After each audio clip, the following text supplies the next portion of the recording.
Nicolas Casey comienza su carrera periodística casi por casualidad en Los Ángeles. Poco después empieza a trabajar para el Wall Street Journal y en 2015 se une al New York Times. En la última década ha trabajado como corresponsal en México, Israel, Venezuela, Colombia. Actualmente es jefe del buró del New York Times en Madrid. Tras los sucesos del mes pasado, preguntamos a Casey por uno de sus destinos más antiguos y también por el más reciente. Historia de dos ciudades, Gaza y Ceuta.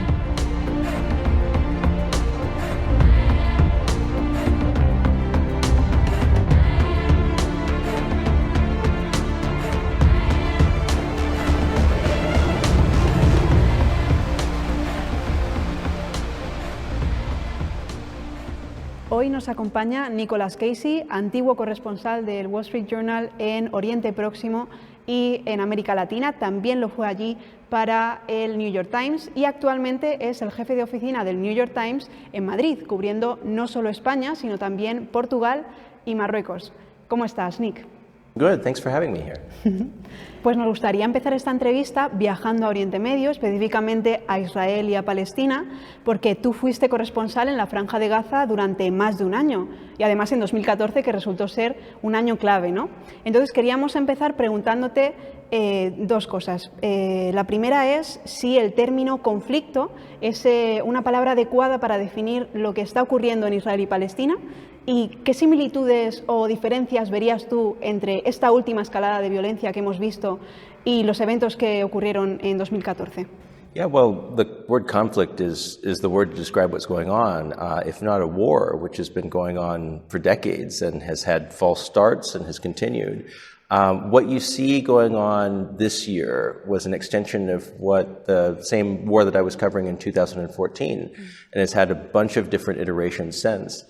Specifically with Gaza, it has to do with that there is a government there, Hamas, which continues to fight with Israel, and Israel hasn't been able to build a relationship with the Palestinians who live in Gaza or the West Bank to a point that they can have a peaceful solution, whether that's two states, whether that's some other agreement. What happens instead is that there is a fight which takes place. In the case of 2014, it was for almost 2 months. This time it was a shorter period for 10 days. That war ends in a ceasefire, so neither side ends up winning. Both sides basically plan for the next war.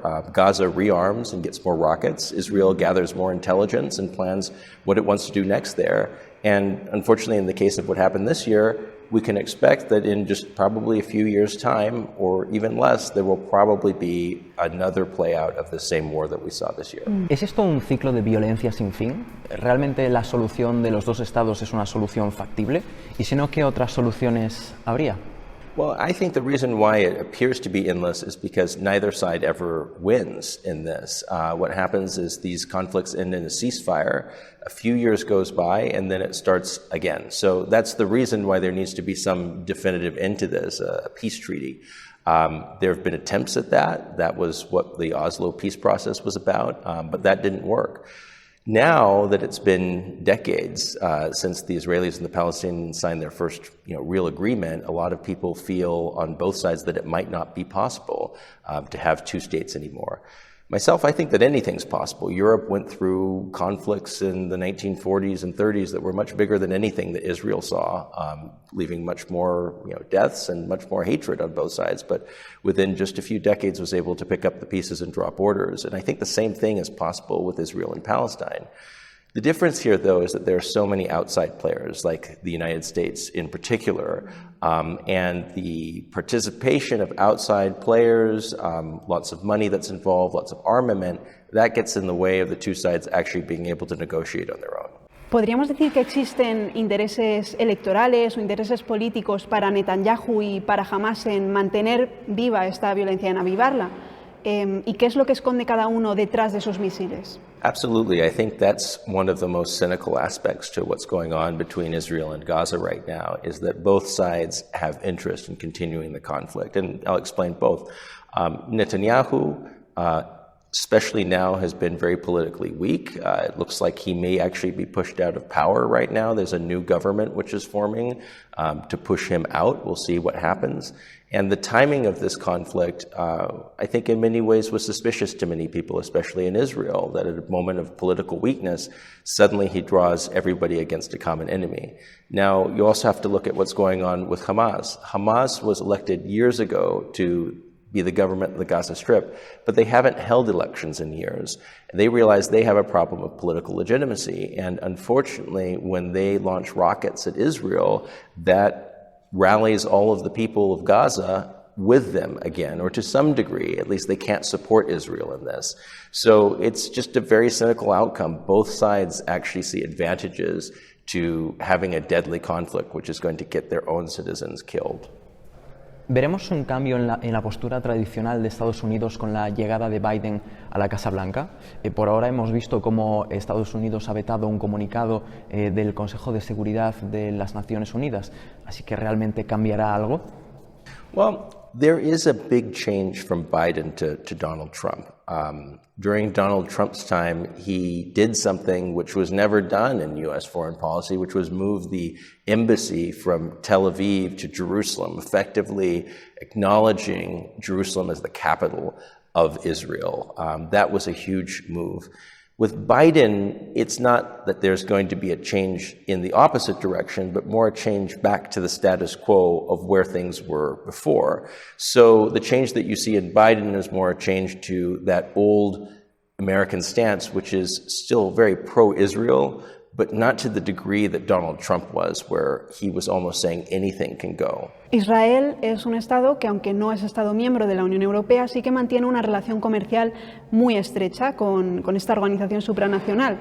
Y aunque la Unión Europea ha conseguido emitir un alto al fuego casi unánime, es cierto que no se ha pronunciado sobre eventos muy importantes en esta escalada, como lo fue el ataque por parte de Israel a un edificio donde se encontraban varios grupos mediáticos como Al Jazeera o Associated Press. ¿Crees, Nick, que la Unión Europea debería ser más contundente con este asunto? Well, I think the European Union knows that they've got limited leverage with Israel, and it's true. If the U.S. takes a more active stance, that can translate into less funding for Israel. That can translate into Israel not getting certain weapons that Israel wants to get. The European Union, I think, realizes that in taking an assertive stance, there's not going to be as many consequences, per se, for Israel, and that might be the reason why it's been a little less active, knowing that it might take a lot of effort that won't get as many results in the end. The actor that you'd need to look at to do something about the situation is always the United States, because that's where the funding is coming from largely. Less so than before, but still it's the main party deciding what happens there outside of Israel. Viajando al otro lado del Mediterráneo, Ceuta ha ocupado varios de los titulares de prensa. En el núcleo, en el origen de esos problemas, se encuentra la cuestión del Sáhara Occidental. Hemos oído tanto a políticos de derechas como a políticos de izquierdas e incluso a nuestro jefe de Estado posicionarse a favor de un referéndum de autodeterminación en el Sáhara Occidental. Sin embargo, no ha ocurrido aún. ¿Por qué? I think it's largely to do with the fact that the Western Sahara issue, which is in some ways really similar to what's gone on between Israel and Palestine, doesn't have the same visibility as what's going on in the Middle East. A lot of people outside of Spain, Morocco, and Western Sahara don't understand this conflict or know anything about it. So the kind of political pressure that you can put on the international community on an issue like Western Saharan self-determination is much less. And I think that's largely one of the reasons why this has gone on for so many years without any resolution. I think a lot of people have just forgotten about it. Y pocos días después de que se desate esta crisis migratoria y diplomática, nos encontramos con que el Gobierno de España da 30 millones de euros a Marruecos para que controle las fronteras y la inmigración ilegal. Y si nos retrotraemos a 3 años, esta cifra asciende a 90 millones. ¿Crees que para mantener una relación con Marruecos sin tensiones, España mantendrá esta postura moderada que ha tenido hasta ahora? I think that's the Spanish government's goal. I don't think the Spanish government's seeking any change in Morocco. It realizes it has a kingdom next to it that's not a democracy, that's very difficult to work with, but it does not want to rock the boat. And the reason, there are two. One has to do with migration, because as we saw with Ceuta, Morocco can open the door, can flood Ceuta, it can flood Melilla, it can allow boats to go to the Canary Islands. We've seen this in the past. And the Spanish government doesn't want to see that, and it knows through these transfers that it can make things a bit more peaceful with them. The other reason also has to do with coordination over terrorism. Many of the jihadis who have been found in Europe were of Moroccan origin.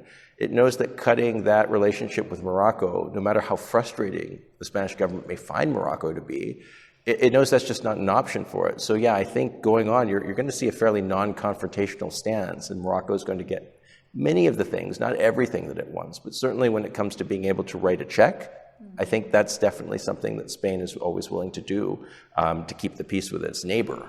En esta crisis diplomática se están utilizando a personas como arma arrojadiza. Estos días tú has estado allí en Ceuta. ¿Cómo lo has vivido? Well, I mean, that's exactly what's happened. The Moroccan government decided that it was going to allow people to cross. Many people very dangerously crossed into Ceuta that day. I talked with the water rescue unit of the Guardia Civil, who basically had to send people all day long to try to save babies, children, men and women who were not able to swim in the water as they were trying to swim around the border fence. I talked also to children who had run away from home, who had gone to Ceuta. This wouldn't have happened at this extent if the Moroccan government hadn't allowed it to. There were always a few people who were going in, but there were videos that day of Moroccan border guards opening the fence, telling people to come over. And also the migrants that I met, people from Africa, people also from Morocco, said as far as Casablanca, they were hearing rumors that this was going to happen. So there was some effort to make it known that there was going to be a day where people could come across. And it happened. This is the very definition of using people for political gain. These people felt that they were used like pawns that day. Pues Nick, muchísimas gracias por acompañarnos hoy en este cuarto de hora con nosotros. Esperamos que te vaya genial en tu nueva etapa en el New York Times en Madrid. Muchas gracias.